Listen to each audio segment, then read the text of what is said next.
नमस्कार, आप सभी का स्वागत है हमारे चैनल अद्भुत राजसिक साधनाएं में। कर्ण पिशाचिनी साधना एक ऐसी साधना जिसकी मांग हमेशा से ही साधक करते आए हैं, क्योंकि इस साधना की विशेषताएं ही ऐसी हैं जिन्हें सुनकर साधक इस साधना की ओर सम्मोहित हो जाते हैं और खिंचे चले आते हैं। और यही इस साधना की शक्ति का मूल उद्देश्य भी होता है। कर्ण पिशाचिनी स्वयं से चाहती ही यही है कि साधक उसकी ओर आकर्षित हों और उसको साधें। इसकी साधना केवल 21 दिन में ही सिद्ध होती है, जिसे कमलगट्टी की पैशाचिक संस्कारित माला से किया जाता है, जिसके विषय में हमने महापिशाच वाली वीडियो में भी विस्तार से बताया है कि कैसे इस माला का संस्कार किया जाता है। और काम पिशाचिनी का विकल्प वाली वीडियो में भी इसकी जानकारी दी गई है। इन दोनों ही वीडियो का लिंक डिस्क्रिप्शन बॉक्स में उपलब्ध है, आप देख सकते हैं। पैशाचिक संस्कारित माला से कर्ण पिशाचिनी को साधा जाता है और ये आसानी से सिद्ध भी हो जाती हैं। लेकिन ऐसा करना साधक के जीवन की सबसे बड़ी भूल हो सकती है। ऐसा मैं क्यों कह रहा हूँ, ये आपको कर्ण पिशाचिनी का परिचय जानने के बाद पता चलेगा। सिद्ध मध्य अनुभव। मैं पिछले 7 सालों से मनोरोग की दवाइयां ले रहा था। मुझे जनरल एंजाइटी डिसऑर्डर और बाइपोलर डिसऑर्डर जैसी कई मानसिक बीमारियां बताई गई, लेकिन मानसिक शांति कभी भी नहीं मिली। 2019 में कॉलेज खत्म होने के बाद मैं 2023 तक बेरोजगार रहा। मेरी संकल्प शक्ति पूरी तरह से समाप्त हो गई थी। मैं कभी कोई व्रत या संकल्प लेता और अगले ही दिन उसे छोड़ देता। बड़े-बड़े विचार बनते थे कि जैसे आज मैं 5 घंटे क्रियायोग करूंगा, लेकिन आलस्य की स्थिति चरम पर थी। जैसे-तैसे मेरी नौकरी 2023 में लगी, लेकिन लापरवाही के कारण मुझे नौकरी से निकाल दिया गया, क्योंकि मैंने मैनेजर को अपनी बीमारी के बारे में बता दिया था। पिछले 8-9 महीनों में मैंने 4 डॉक्टर बदले, लेकिन कोई लाभ नहीं हुआ। इंटरव्यू की तैयारी भी ठीक से नहीं कर पा रहा था, क्योंकि मेरा मन मेरे वश में नहीं था। दिन भर ख्याली पुलाव के विचार आते रहते थे और मैं अत्यधिक आक्रामक भी हो जाता था कभी-कभी।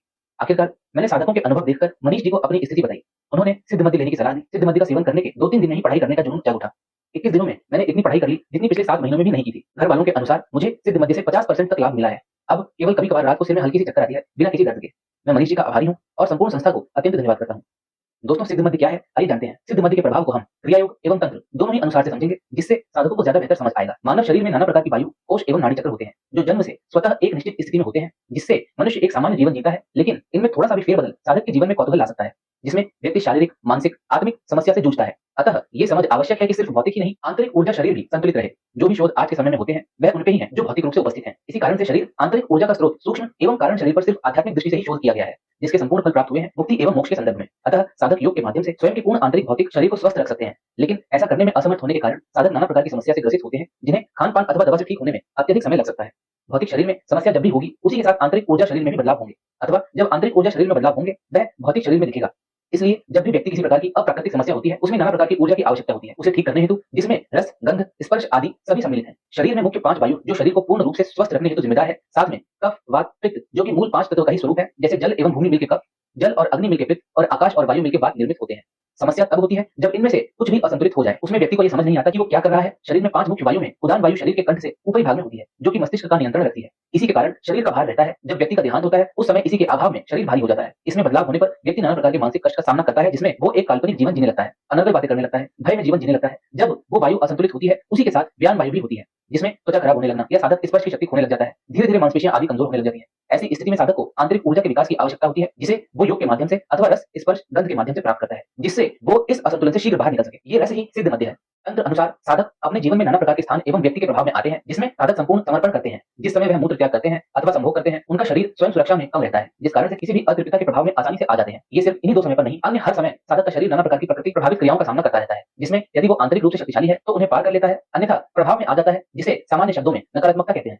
आपने अधिकतर सुना होगा कि किसी को भूत अथवा प्रेत ने पकड़ लिया जब वो किसी जगह पर पेशाब कर रहा था। उसका मूल कारण स्वयं को स्वच्छंद छोड़ना है, जिसकी वजह से प्रभाव में आने की संभावनाएं बढ़ जाती हैं। इसलिए व्यक्ति को संभोग एवं इससे संबंधित क्रिया को निर्धारित स्थान पर ही करना चाहिए। चंद्र जल एवं मन का कारक होता है। सूर्य द्वारा भूमि पर जीवन होता है। ये तो हर व्यक्ति समझता है, इसलिए तंत्र में हठ योग की इतनी महत्वता है। यदि साधक इसका अभ्यास करता है तो कोई भी नकारात्मक शक्ति उसके समीप भी नहीं आ सकती है। साथ ही साथ वह इन पर नियंत्रण भी कर लेता है। लेकिन साधक अपने निजी जीवन में इतने व्यस्त हैं कि उनके पास समय नहीं है। इसलिए इनके असंतुलन अथवा यह नाड़ी असंतुलन ही शारीरिक समस्या उत्पन्न करता है, जिसमें कुछ चक्र प्रभावित हो जाते हैं। इनको पूर्ण रूप से संतुलित और प्रभावशाली बनाने हेतु ही सिद्ध मध्य है, जिससे साधक के अंदर प्रकृति से समस्त ऊर्जा को ग्रहण करने की शक्ति बढ़ती है और उसके नाड़ी और शरीर में ऊर्जा विकास होता है। ये मूल स्वरूप है इसे समझने का। अब समझते हैं इन्हें प्राप्त होने वाले लाभ के विषय में।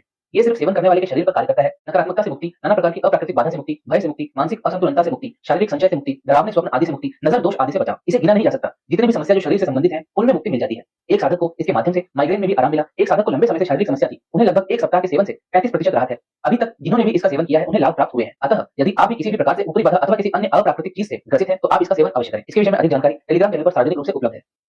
कर्ण पिशाचिनी का परिचय। दोस्तों, कर्ण पिशाचिनी के विषय में बहुत सारी कहानियां लोक कथाओं में प्रचलित हैं, जो कि सत्य हैं। कोई भी कहानी तभी बनती है जब भूतकाल में उससे संबंधित कोई घटना घटी होती है। अर्थात जब कोई घटना घटित होती है तो उसके विषय में पीढ़ी दर पीढ़ी ज्ञान देने के लिए अथवा घटना की जानकारी को कहानी के रूप में परिवर्तित करके आने वाली पीढ़ियों तक उसके विषय में जानकारी पहुंचाई जाती है, ताकि नई पीढ़ी उस भूतकाल की घटी घटना से अच्छी सीख ले सकें और अज्ञानतावश कोई गलती ना करें। कर्ण पिशाचिनी हिंदू लोक कथाओं में एक रहस्यमयी और अनजानी शक्ति है, जिसे अक्सर एक भूत या आत्मा के रूप में वर्णित किया जाता है। अन्य प्रमुख देवियों और देवताओं के विपरीत वह एक ऐसी आत्मा मानी जाती है जो कानों के माध्यम से लोगों को प्रभावित करती है। कर्ण पिशाचिनी नाम दो संस्कृत शब्दों से मिलकर बना है। कर्ण जिसका अर्थ है कान और पिशाचिनी जिसका अर्थ है महिला राक्षस या भूत। कई आत्माएं और भूत जो हिंदू कथाओं में मिलते हैं या तो रक्षक होते हैं या नुकसान पहुंचाने वाले होते हैं, लेकिन कर्ण पिशाचिनी इन दोनों की बीच की स्थिति में होती है। उसे अक्सर खतरनाक या धोखेबाज माना जाता है, लेकिन कुछ कहानियों में उसकी जानकारी उपयोगी भी हो सकती है। उसकी रहस्यमय प्रकृति उसे एक अनोखी शक्ति बनाती है। कर्ण पिशाचिनी एक कम जानी जाने वाली आत्मा है जो हिंदू लोक कथाओं से जुड़ी हुई है। उसे रहस्यमय और अलौकिक शक्तियों के लिए जाना जाता है, जो उसे तांत्रिक और गुप्त परंपराओं में एक महत्वपूर्ण भूमिका देती है। हालांकि वो हिंदू धर्म के प्रमुख देवताओं या राक्षसों की तरह प्रसिद्ध नहीं है, फिर भी उसकी कहानियां लोगों को डर और जिज्ञासा के बीच बांधती है। कर्ण पिशाचिनी की शक्ति कानों से जुड़ी होती है। ऐसा माना जाता है कि वो लोगों को कानों में फुसफुसाकर भविष्यवाणियां, रहस्यों या किसी जानकारी को बताती है। हालांकि ये सुनने में अच्छा लगता है, लेकिन उसकी जानकारी अक्सर भ्रम या परेशानी का कारण बन सकती है। आप सभी ने पाया होगा कि पिछले कुछ वर्षों में कलाकार, बड़े व्यापारी, राजनीतिज्ञ एवं अन्य विशेष पद पर सम्मानित मनुष्य माता बगलामुखी के दरबार में जाते हैं और उनकी वहां से चित्र आदि का प्रसारण भी सोशल मीडिया पर करते हैं। माता के आशीर्वाद से कितने मनुष्य आज उच्च पद पर व्याप्त हैं, इसका कोई अनुमान भी नहीं लगा सकता है। और यही कारण है कि माता की शक्ति को हर एक व्यक्ति को अपने अंदर समाहित करना अत्यंत आवश्यक है, क्योंकि इस काल में माता की ऊर्जा ही पार लगाएगी और माता से ही प्रार्थना करके इस अकारण समस्या युक्त जीवन की नाव पार लगेगी। माता बगलामुखी मंदिर में साप्ताहिक हवन।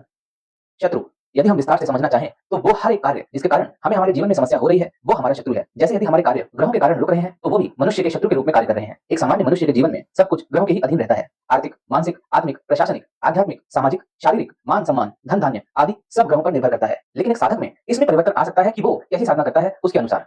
लेकिन माता महाविद्या का आशीर्वाद जितना आवश्यक है, उतना शायद ही कुछ और हो।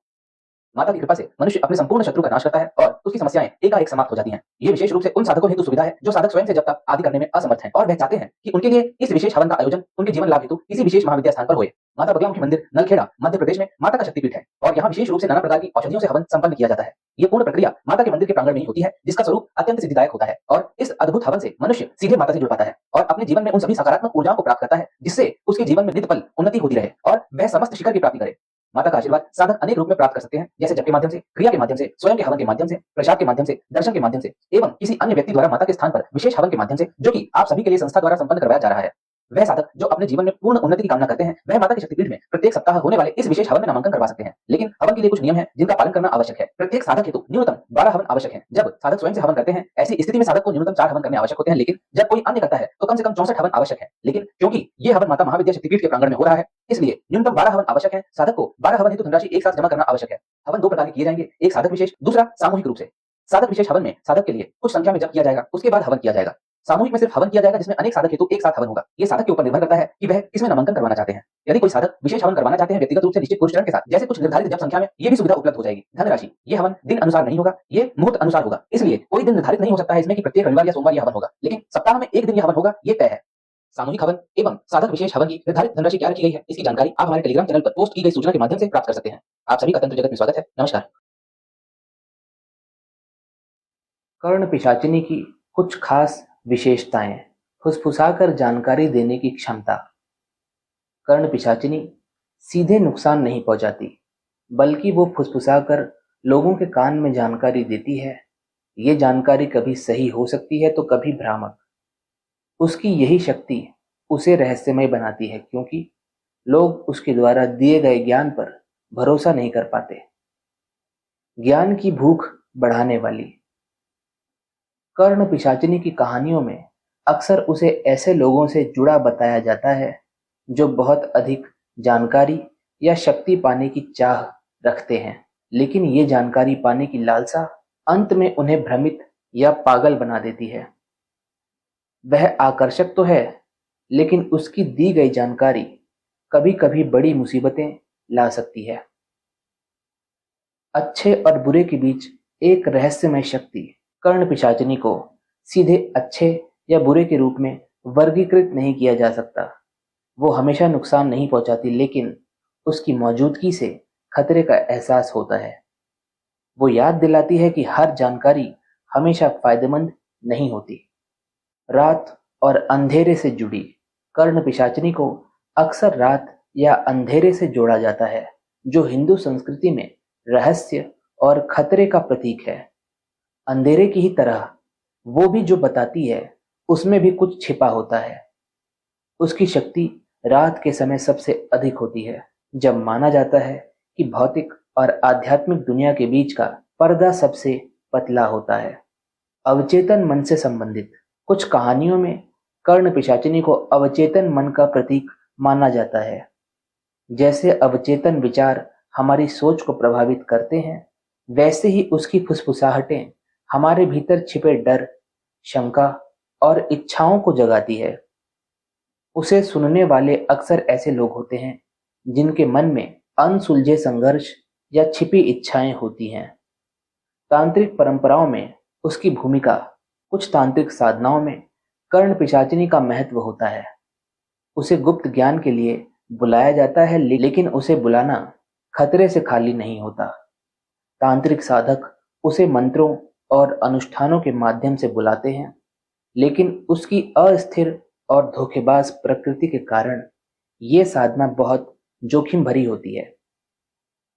निर्णय लेने की प्रक्रिया में उसका प्रतीकात्मक महत्व।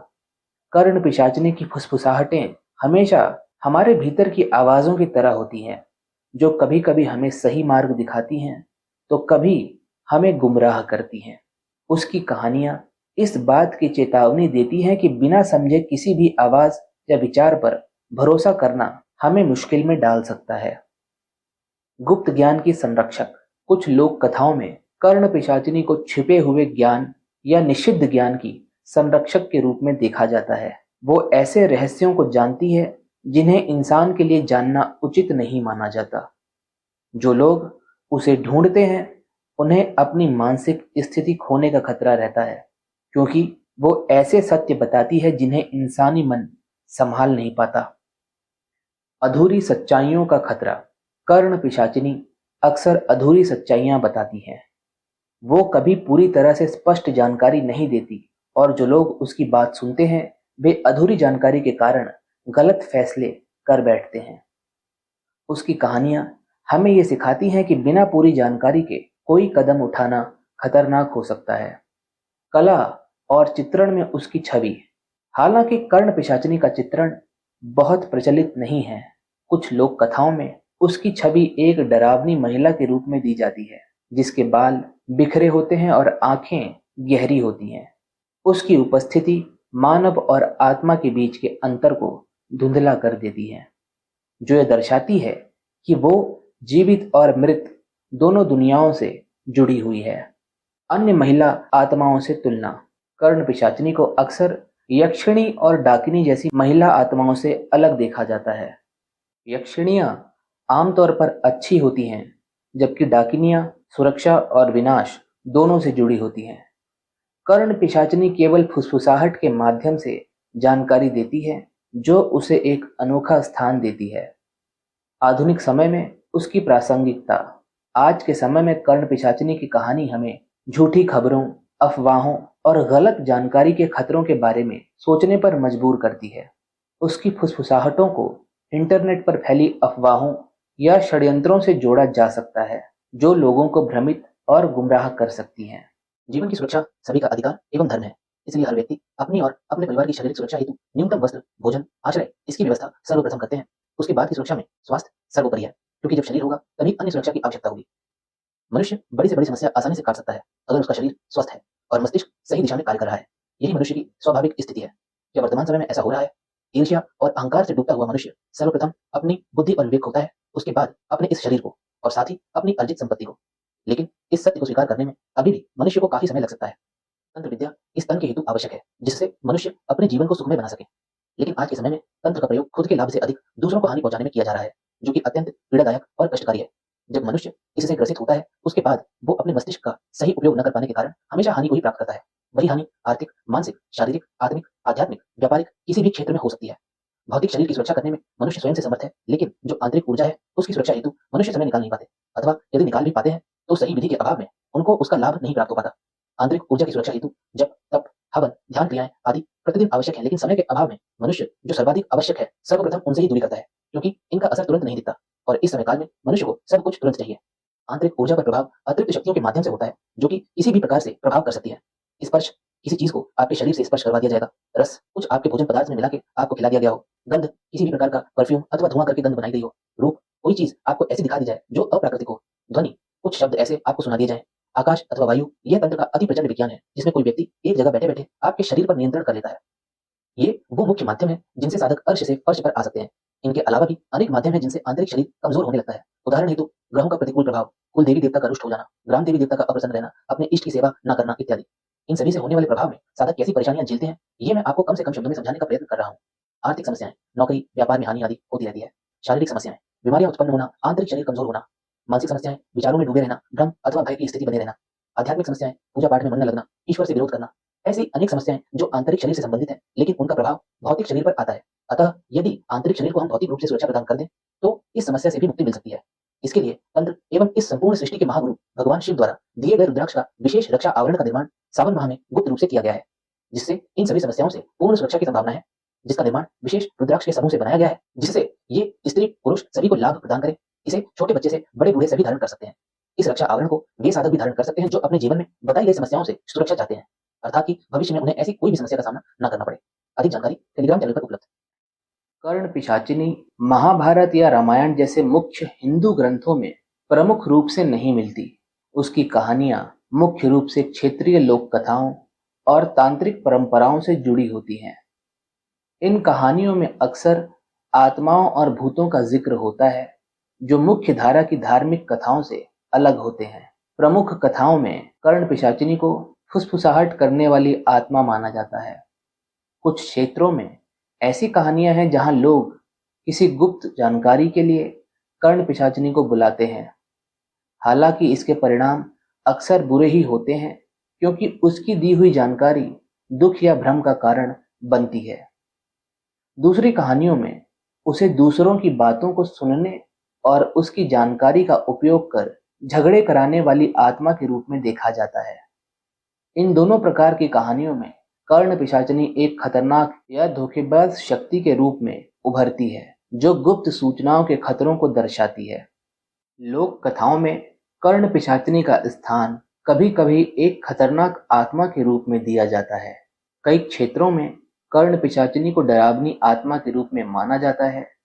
ऐसा माना जाता है कि उसकी फुसफुसाहट से नुकसान होता है और उसे सुनने से दुर्भाग्य या पागलपन आ सकता है। कुछ लोक कथाओं में उसकी उपस्थिति से बचने की चेतावनी दी जाती है, खासकर रात के समय। लेकिन कुछ लोक कथाओं में कर्ण पिशाचिनी को ज्ञान देने वाली आत्मा के स्थान पर भी रखा गया है। हालांकि उसे ज्यादातर खतरनाक माना जाता है, कुछ परंपराओं में उसे विशेष ज्ञान वाली आत्मा के रूप में भी देखा जाता है। जो लोग उसकी शक्तियों को जानने की कोशिश करते हैं, वे उससे भविष्य की घटनाओं, छिपे खजानों या दुश्मनों के रहस्यों के बारे में पूछ सकते हैं, लेकिन अक्सर ये जानकारी बुरे परिणामों की ओर ले जाती है। कर्ण पिशाचिनी का जिक्र तांत्रिक अनुष्ठानों में होता है, जहां उसकी शक्तियों को कुछ खास उद्देश्य के लिए बुलाया जाता है। इन अनुष्ठानों में मंत्रों का जाप, भेंट और ध्यान शामिल हो सकते हैं। तांत्रिक साधक उसकी शक्ति का उपयोग करते हैं, लेकिन उसे सावधानी से नियंत्रित करना पड़ता है, क्योंकि वो आसानी से उनके खिलाफ जा सकती है। दूसरी ओर उसके प्रभाव से बचने के लिए सुरक्षात्मक उपाय किए जाते हैं। लोग ये सुनिश्चित करने के लिए मंत्रों का जाप करते हैं या पवित्र प्रतीकों का उपयोग करते हैं कि उसकी फुसफुसाहट का उन पर कोई असर ना हो। ये उपाय आमतौर पर उसके प्रभाव से बचने के लिए होते हैं। कर्ण पिशाचिनी का वर्णन कई रूपों में किया जाता है, लेकिन अधिकांश कहानियों में उसे डरावनी और रहस्यमय रूप में दिखाया जाता है। बिखरे और उलझे हुए बाल, ये उसके उग्र और अव्यवस्थित स्वभाव का प्रतीक होता है। धधकती आंखें, उसकी आंखों को चमकीली या गहरी नजरों के रूप में दिखाया जाता है, जो उसके अलौकिक ज्ञान और दुनिया के पार देखने की शक्ति को दर्शाती है। काला या पीला रंग, कुछ क्षेत्रों में उसे काले रंग में या भूतिया सफेद रूप में दिखाया जाता है, जो उसकी रात के समय की उपस्थिति और मृत्यु से जुड़ी आत्मा को दर्शाता है। वो अक्सर आकर्षक या सुंदर नहीं दिखाई जाती, जैसा कि कुछ अन्य आत्माओं या दिव्य हस्तियों जैसे अप्सराओं के साथ होता है। उसका रूप डरावना और सतर्क करने वाला होता है। आधुनिक समय में कर्ण पिशाचिनी की कहानियां अन्य प्रमुख हिंदू देवी देवताओं की तुलना में कम प्रसिद्ध है, लेकिन वो कुछ तांत्रिक और रहस्यमय क्षेत्रों में रुचि का विषय बनी रहती है। उनकी फुसफुसाहट और गुप्त जानकारी की विशेषता उन्हें संचार की छिपी हुई खतरों का प्रतीक बनाती है। साहित्य और लोकप्रिय संस्कृति में कर्ण पिशाचिनी जैसे आत्माओं ने उन कहानियों को प्रेरित किया है, जो लोगों के मन पर आत्माओं या अदृश्य ताकतों के प्रभाव को दर्शाते हैं। भले ही वह आधुनिक धार्मिक प्रथाओं में मुख्य रूप से मौजूद न हो, उनकी कहानियां अभी भी ये याद दिलाती है कि कैसे अदृश्य शक्तियां हमारी धारणाओं को प्रभावित कर सकती हैं। कर्ण पिशाचिनी का प्रतीकात्मक अर्थ क्या होता है? कर्ण पिशाचिनी गलत फहमियों और अफवाहों की शक्ति का प्रतीक है। उसकी कानों में फुसफुसाहट करने की शक्ति दिखाती है कि हम जो सुनते हैं वो हमारे कार्यों और विचारों को कैसे प्रभावित कर सकता है, खासकर जब वह जानकारी गुप्त या अनिश्चित होती है। कर्ण पिशाचिनी इस बात का प्रतीक है कि गपशप का विश्वास करना और उसे फैलाना कितना खतरनाक हो सकती है। रहस्यों की शक्ति, उसकी छिपी हुई जानकारी को बताने की क्षमता ये दिखाती है कि लोग गुप्त बातों को जानने के लिए कितने उत्सुक होते हैं, लेकिन ये भी कि इसका परिणाम कितना नुकसानदायक हो सकता है। कर्ण पिशाचिनी का प्रभाव अक्सर लोगों के बीच गलत फहमी और विवाद का कारण बनता है, जो मानवीय संचार की नाजुकता को दिखाता है, जिसे हम आमतौर पर कम्युनिकेशन गैप की उपाधि देते हैं। भारत के विभिन्न हिस्सों में कर्ण पिशाचिनी के बारे में अलग अलग मान्यताएं और धारणाएं हैं। कुछ क्षेत्रों में वो स्थानीय लोक कथाओं में प्रमुख भूमिका निभाती है, जबकि अन्य जगहों पर उसकी कहानियां लगभग अनसुनी हैं। उत्तरी भारत के कुछ हिस्सों में कर्ण पिशाचिनी का संबंध भूतों और आत्माओं से होता है, जो खास स्थानों पर घूमते हैं, जैसे शमशान घाट या जहां कोई बड़ी दुर्घटना हुई हो। पूर्वी और दक्षिणी भारत में उसकी मौजूदगी तांत्रिक प्रथाओं से अधिक जुड़ी हो सकती है, जहां उसे गुप्त ज्ञान प्राप्त करने वाली आत्मा के रूप में देखा जाता है। कर्ण पिशाचिनी की तुलना अन्य आत्माओं से, हिंदू मान्यताओं के अनुसार कई प्रकार की आत्माएं राक्षस और भूत होते हैं। कर्ण पिशाचिनी की अक्सर अन्य पिशाचों से तुलना की जाती है, जो ऐसे राक्षस होते हैं जो शमशान घाट या छोड़े गए स्थानों पर निवास करते हैं। पिशाच, पिशाच सामान्य रूप से हिंसक और आक्रामक होते हैं, जबकि कर्ण पिशाचिनी सूचनाओं और अफवाहों के माध्यम से नुकसान पहुंचाती है, न कि सीधे शारीरिक हिंसा के माध्यम से। यक्षिणी यक्षिणियां महिला आत्माएं होती हैं जो कर्ण पिशाचिनी की तुलना में अधिक दयालु होती हैं। हालांकि कुछ यक्षिणियां खतरनाक हो सकती हैं, खासकर जब उन्हें नाराज किया जाए। चुड़ैल चुड़ैल भी एक डरावनी महिला आत्मा मानी जाती है, लेकिन कर्ण पिशाचिनी की तरह वो फुसफुसाकर गुप्त बातें फैलाने की बजाय आमतौर पर प्रतिशोध के लिए मानी जाती है। तो दोस्तों, ये था कर्ण पिशाचिनी का परिचय, और आइए अब जानते हैं इस अद्भुत शक्ति की साधना के विषय में और साधना के दौरान मिलने वाली चुनौतियों और आने वाली समस्याओं के विषय में। जैसा कि वीडियो में माला और दिवस के विषय में पहले ही जानकारी दी जा चुकी है, अब समझते हैं आगे की जानकारी। जब पहले संस्था द्वारा ये साधना किसी साधक को करवाई जाती थी, उस समय साधक को एक निर्धारित फॉर्मेट में एक पत्र लिखकर देनी होती थी, जिसका विषय होता था जीवन का स्वयं निर्णय, जिसमें साधक के क्षेत्रीय पुलिस स्टेशन द्वारा साधक द्वारा लिखे गए इस साधना के पत्र पर स्टैंप लगा के ये अनुमति दी जाती थी कि साधना के बाद साधक अपने जीवन के लिए स्वयं जिम्मेदार होंगे। लेकिन कुछ वर्ष पहले से ये नियम हटा दिए गए हैं, क्योंकि ऐसा करने में बहुत सारे साधक सक्षम नहीं होते और उन्हें काफी कठिनाइयां होती हैं पुलिस स्टेशन से अनुमति लेने में। क्योंकि जब पुलिस साधना के विषय में जानकर प्रभावित होकर इस विषय में साधक से पूछताछ करने लग जाती है, तो साधना की गुप्तता भंग होने की संभावना रहती है। अतः इस समस्या को देखते हुए अब केवल साधक द्वारा ही पत्र लिखवाकर उनके हस्ताक्षर ले लिए जाते हैं। इसके अलावा अन्य कोई नियम साधना से पूर्व नहीं है। जब साधक पत्र लिखकर भेज देते हैं, उसके पश्चात साधक को साधना के आगे के नियम बताए जाते हैं, जो कि कुछ इस प्रकार हैं। सर्वप्रथम साधक को चांदी की कटोरी लेनी होती है और इस कटोरी में पहले दिन से आखिरी दिन तक, यानी कि 21वें दिन तक दक्षिण दिशा की तरफ मुख करके काले आसन पर बैठकर जाप शुरू करने से पूर्व प्रतिदिन एक साबुत लौंग उस कटोरी में रखकर हस्त मैथुन करके अपना वीर्य कटोरी में निकालना होता है और पूरी लौंग अपने वीर्य में भिगानी होती है। उसके बाद कटोरी को वहीं आसन के पास रखकर अपना जाप शुरू करना होता है। इस साधना में प्रत्येक माला की समाप्ति के बाद वीर्य में डूबी हुई लौंग पर फूंक मारनी होती है। 14 माला की समाप्ति के पश्चात साधक विश्राम करते हैं और अगली सुबह चांदी की कटोरी जिसमें वीर्य में डूबी हुई लौंग रखी हुई है, उसे धूप में रख देते हैं और पूरे दिन उस कटोरी को धूप में ही रखा जाता है ताकि वीर्य अच्छे से सूख जाए। शाम को उस कटोरी में से लौंग को अलग निकालकर एक डिबिया में सुरक्षित रख लिया जाता है। यही प्रक्रिया पूरे 21 दिन तक करनी होती है। 21 दिन बाद जब साधक के पास 21 वीर्य में डूबी हुई सूखी लौंग इकट्ठी हो जाती है, तो 22वें दिन से इस साधना का दूसरा चरण शुरू होता है, जो है वैश्या भोज।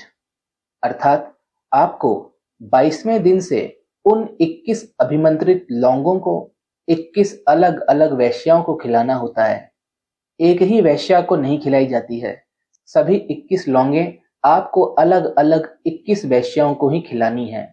और एक बात का ध्यान रहे, लौंग खिलाते ही वैश्या अति कामुक हो जाएगी और साधक के साथ जबरदस्ती शारीरिक संबंध बनाने का प्रयास करेगी। लेकिन आपको वैश्या या किसी भी महिला के साथ शारीरिक संबंध बनाकर अपना ब्रह्मचर्य खंडन नहीं करना है। ब्रह्मचर्य अति आवश्यक है साधना में। हस्तमैथुन करके वीर्य निकालने वाली प्रक्रिया साधना की विधि का एक भाग है। उसे ब्रह्मचर्य खंडन के अंतर्गत न समझें।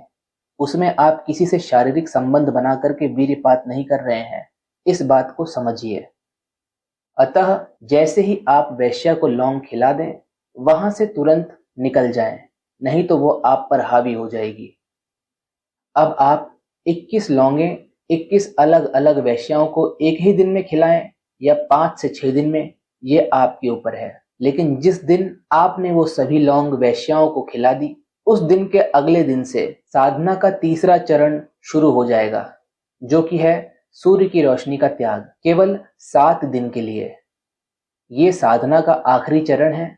इसमें साधक स्वयं को 7 दिन तक एक अंधेरे कमरे में स्वयं को बंद करके रखते हैं और जिस मंत्र से उन्होंने जाप किया होता है उस मंत्र का 7 बार उच्चारण करके सभी दिशाओं में फूंक मार के कर्ण पिशाचिनी का आवाहन करते हैं। यदि साधक को बाथरूम या वॉशरूम जाना होता है तो इस बात का खास ख्याल रखा जाता है कि साधक के ऊपर सूर्य की रोशनी न पड़े। इसके लिए साधक अपने घर के दरवाजों एवं खिड़कियों को काले कपड़े से ढक सकते हैं या किसी भी ऐसे स्थान को ढक सकते हैं जहां से सूर्य की रोशनी का घर में आना संभव होता है। उसके बाद ही नित्य कर्म के लिए कमरे से बाहर निकलना चाहिए। रात के समय ही सारी तैयारी कर लेनी चाहिए। यहाँ तक कि खाना पीना भी रात में ही बना के रख लेना चाहिए ताकि अंधेरे कमरे से कम बाहर निकलने की आवश्यकता पड़े। इन 7 दिवसों में कर्ण पिशाचिनी साधक से संपर्क स्थापित करेगी प्रत्यक्ष रूप में आकर। अप्रत्यक्ष रूप में तो साधक को उसकी अनुभूति साधना काल में ही होने लग जाएगी। जब साधना के तीसरे चरण में पिशाचिनी प्रत्यक्ष होगी तो हो सकता है वचनों का लेन देन हो। वैसे तो ऐसे कोई वचनों का लेन देन कर्ण पिशाचिनी करती नहीं है। जब भी उसे किसी कार्य हेतु बुलाना हो तो उसको बुलाने का तरीका क्या होगा ये साधक को कर्ण पिशाचिनी से पूछ लेना चाहिए। लेकिन यदि कोई वचन लिए या दिए जाते हैं तो साधक को सतर्कता पूर्वक वचन लेने और देने चाहिए। बाकी आप सभी लोग स्वयं से समझदार हैं। तो दोस्तों ये थी कर्ण पिशाचिनी साधना की जानकारी जो नए साधकों ने जानने की इच्छा जताई थी, क्योंकि अभी हाल ही में हमारे द्वारा प्रकाशित काम पिशाचिनी का विकल्प वाली वीडियो में हमारे द्वारा ये लौंग वाली प्रक्रिया के विषय में थोड़ा बोल दिया गया था और नए साधक जानने की इच्छा रखने लगे थे। लेकिन हमारा सुझाव यही रहेगा कि इस साधना को करने के 2 साल बाद माता बगलामुखी साधना अवश्य ही कर लेनी चाहिए साधक द्वारा। दोस्तों इस साधना की मंत्र जल्द ही हमारे व्हाट्सएप चैनल और टेलीग्राम चैनल पर उपलब्ध करवा दी जाएगी। अतः आप सभी डिस्क्रिप्शन में उपलब्ध लिंक के माध्यम से हमारा व्हाट्सएप एवं टेलीग्राम चैनल अवश्य ज्वाइन करें। वर्तमान समय में जैसा कि आप सभी जानते हैं कि संस्था में आश्रम निर्माण का कार्य किया जा रहा है, जहां पर साधक आकर के वहां रह करके समस्त प्रकार की साधनाएं संपन्न कर सकेंगे। वे साधक जो संस्था के आश्रम निर्माण कार्य में किसी भी प्रकार का योगदान करना चाहते हैं वे हमारे टेलीग्राम अथवा व्हाट्सएप चैनल से जुड़ करके अपना योगदान कर सकते हैं। साधना के मूल नियमों को सरलता पूर्वक समझाने हेतु संस्था द्वारा 3 वीडियो बनाई गई हैं, जिनमें साधना करने से पहले क्या क्या नियम अपनाए जाते हैं वो समस्त मूल नियम विधि पूर्वक बताए एवं समझाए गए हैं, जिसे आप स्क्रीन पर देख सकते हैं। इन तीनों वीडियो के लिंक डिस्क्रिप्शन बॉक्स में उपलब्ध हैं। अतः मूल नियमों को अच्छी तरह से समझने के लिए इन तीनों वीडियो को अवश्य देखें। आप सभी का तंत्र जगत में स्वागत है। नमस्कार।